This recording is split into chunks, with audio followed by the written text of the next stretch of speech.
ಜಗಣ ಯಾರ್ದೋ ದುಡ್ಡು ಎಲ್ಲಮ್ಮನ ಜಾತ್ರೆ ಅನ್ನೋ ಮಾತಿಗೆ ಹುಟ್ಟಿದ ಮಗಾರಿ ನಾನು. ಹುಟ್ಟಿಷ್ಟು ದೊಡ್ಡವಾದ್ರೂ ಮೈಯಂದು ಒಂದು ಹನಿ ಬೆವರು ಸುರಿಸಿಲ್ಲ, ₹1 ದುಡ್ದಿಲ್ಲ. ತಾರಮ್ಮ ಜೀವನ ಹೆಂಗ್ ನಡ್ಸಾಕತ್ತೀನಿ ಅಂತ ತಿಳ್ಕೊಂಡ್ರೇನು? Very simple.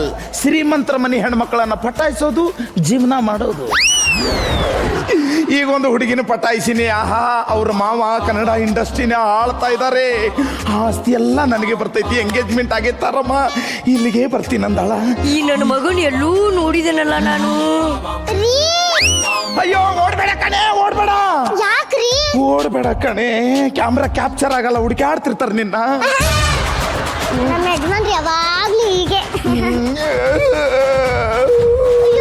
ಯಾಕ್ರಿ ಅಳ್ತಿದ್ರು? ಎಳೆ ಕೂಸ್ತಾರ?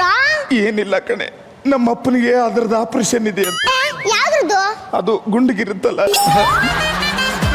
ಮೊಣಕಾಲ್ ಚಿಪ್ ತೆಗೆದು ಹಾಕ್ತಾರಂತೆ. ಅರ್ಜೆಂಟಾಗಿ 40 ಲಕ್ಷ ಬೇಕಾಗಿದೆ. ಏನ್ ಮಾಡೋದು ಅಂತ ಚಿಂತೆ ಮಾಡ್ತಾ ಇದ್ದೀನಿ. ಅಷ್ಟೇ ತಾನೇ, ಹೆಂಗಿದ್ರು ನಮ್ಮ ಮಾವ ಇಲ್ಲೇ ಇದಾರೆ, ಅವ್ರ ಆಸ್ತಿ ಎಲ್ಲ ನನ್ಗೆ, ನಂದೆಲ್ಲ ನಿನಗೆ.